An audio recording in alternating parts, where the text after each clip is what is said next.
السلام علیکم ورحمۃ اللہ وبرکاتہ۔ امید کرتی ہوں آپ سب خیریت سے ہوں گے۔ آج ہم بیان کریں گے نبوت کے بارے میں۔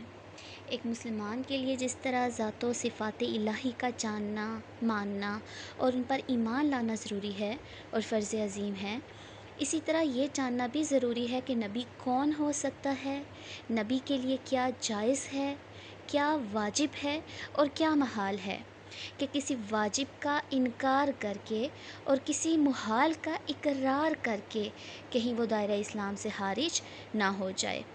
اور بہت ممکن ہے کہ آدمی کسی نادانی کی وجہ سے اسلامی عقائد کے برخلاف کوئی ایسا عقیدہ رکھے یا خلاف عقیدہ کوئی ایسی بات اپنی زبان سے نکال دے کہ ہلاک ہو جائے، کہ نبوت بہت ہی بڑا عظیم، بہت بلند اور بڑا درجہ ہے۔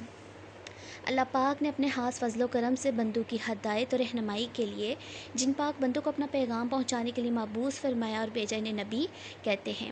اچھا، یہاں پر ایک چیز غور طلب ہے، نبی اور رسول میں فرق ہوتا ہے۔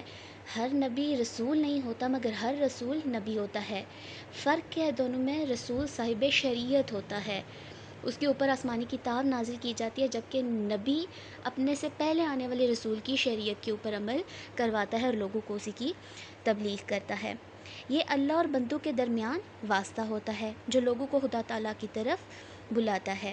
نبی اور رسول اللہ تعالیٰ کے خاص اور معصوم بندے ہوتے ہیں، ان کی نگرانی اور تربیت خود رب تعالیٰ فرماتا ہے، لہٰذا کبھی بھی کسی کمی کو، خامی کو آپ کسی نبی یا رسول کی ذات کے ساتھ منسلک نہیں کر سکتے۔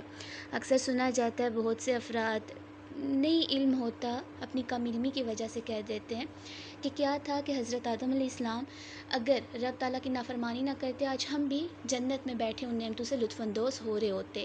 یا پھر کہتے ہیں کہ عورت تو نام ہی شر کا ہے، ایک عورت کی وجہ سے حضرت آدم علیہ السلام کو زمین کے اوپر اتارا گیا۔ تو یاد رکھیے، آپ کسی نبی یا رسول کی، اس سے نسبت رکھنے والے کسی رشتے کی، کسی ذات کی، کسی چیز کی بے حرمتی نہیں کر سکتے۔ اللہ پاک ہمیں معاف فرمائے۔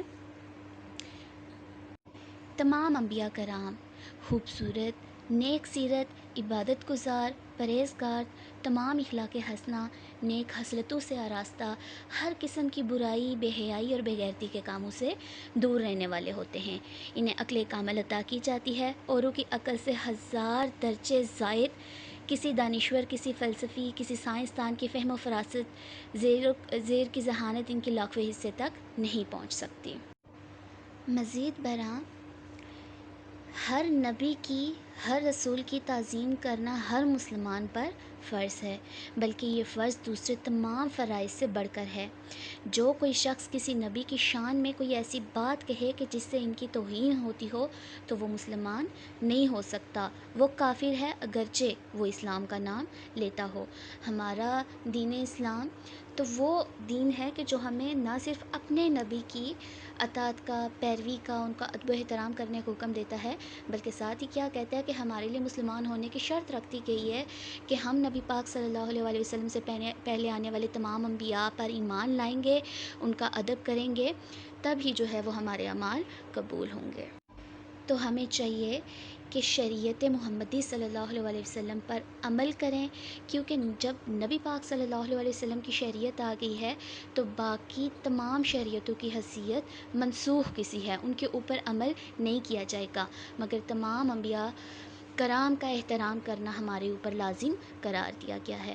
رب تعالیٰ ہمیں دین اسلام کو سمجھنے کی، اس پر عمل کرنے کی توفیق عطا فرمائے، آمین۔ اللہ حافظ۔